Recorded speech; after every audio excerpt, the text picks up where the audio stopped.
Selamat siang dan salam sejahtera untuk kita semua. Perkenalkan, nama aku Jelita Anggriani Pandiangan dengan NIM 4212421014 dari Program Studi Pendidikan Fisika kelas B, Fakultas Matematika dan Ilmu Pengetahuan Alam, Universitas Negeri Medan.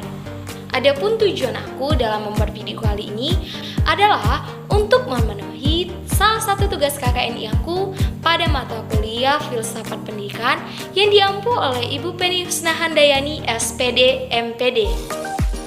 Nah, di video aku ini, aku akan berhayal-hayal, halu, dan berandai-andai seandainya aku menjadi Menteri Pendidikan.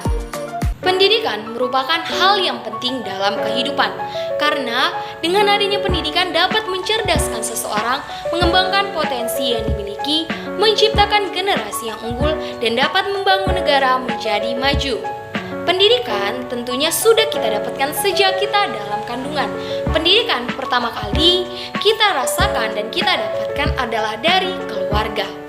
Hal yang akan saya lakukan dalam konteks seandainya aku menjadi Menteri Pendidikan adalah yang pertama, mengubah waktu jam belajar. Nah, seperti yang kita ketahui, negara lain misalnya Jepang, Amerika, Australia, dan juga lainnya, jam belajar mereka dimulai pada pukul 9 ataupun 10 pagi dan berakhir pada pukul jam 1 siang dan jam 2 siang. Di sini bisa kita bandingkan dengan negara di Indonesia, bahwa di Indonesia sendiri memulai waktu jam belajar ke sekolah di sekolah itu pada pukul 7.15 atau mungkin pukul 8 dan berakhir pada pukul jam 1 siang, bahkan ada juga yang pukul 3 sore bahkan jam 4 sore.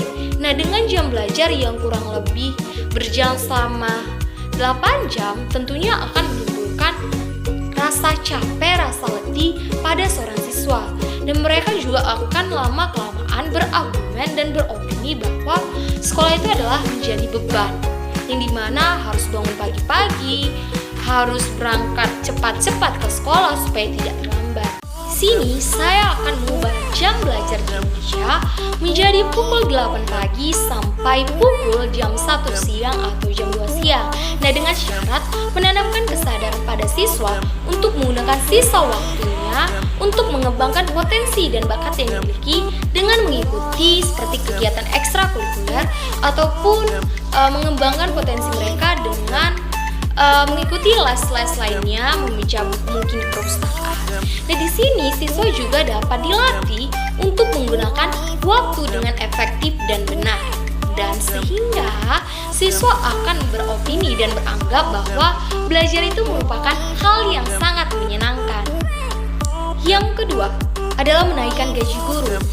Tentu Anda akan berpikir setelah saya mengatakan menaikkan gaji guru, apa sih hubungan gaji guru dengan pendidikan? Nah, seperti yang kita lihat di Indonesia sekarang saat ini bahwa gaji guru honorer lebih rendah dibandingkan dengan gaji guru yang sudah PNS, walaupun dengan gaji yang mereka dapatkan itu sudah dapat memenuhi taraf kehidupan mereka.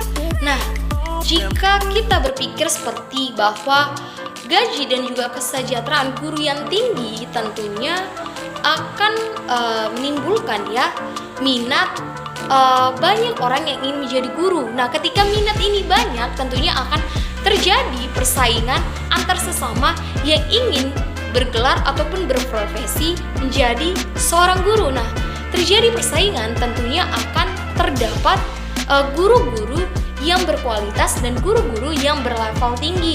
Nah, guru-guru yang berlevel tinggi ini tentunya di dalam pendidikan akan menghasilkan siswa-siswa yang berkualitas dan berprestasi. Nah, siswa yang berprestasi ini dapat menjadi SDM yang dapat membangun negara Indonesia tentunya menjadi negara yang maju. Karena kunci dalam pendidikan, kunci suatu suksesnya pendidikan adalah guru. Jadi, tanpa guru yang berkualitas tentunya tidak akan ada siswa yang berkualitas ataupun pendidikan yang berkualitas.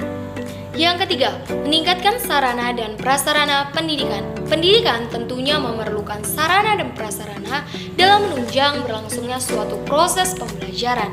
Nah, sarana dan prasarana tiap sekolah tentunya berbeda.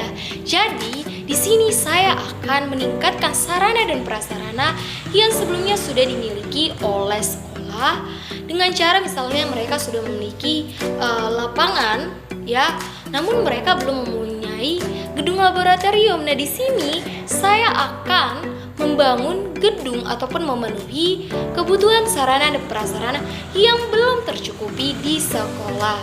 Jadi, tujuannya untuk terpenuhinya atau meningkatkan sarana dan prasarana di sekolah adalah bertujuan untuk memudahkan sistem proses pembelajaran yang akan nantinya diserap oleh peserta didik ataupun siswa di sekolah.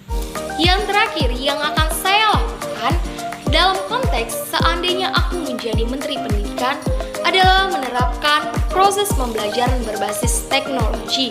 Semakin berkembangnya zaman, tentunya teknologi dalam suatu daerah ataupun negara akan berkembang dan semakin maju.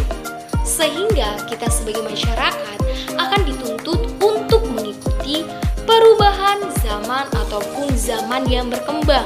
Nah, teknologi dalam pendidikan diharapkan dapat meningkatkan kualitas suatu pendidikan. Nah, pembelajaran berbasis teknologi juga dapat membantu peserta didik lebih mudah untuk mencari informasi ataupun sumber belajar dalam proses pembelajaran. Di sini juga pendidikan e-learning dapat meningkatkan kualitas seorang guru, dapat membuat guru yang menjadi kreatif dan inovatif dalam menyampaikan materi pembelajaran di sekolah. Di sini akan menimbulkan rasa ketertarikan siswa terhadap materi yang disampaikan oleh guru. Demikianlah video project Filsafat Pendidikan saya mengenai seandainya aku menjadi Menteri Pendidikan.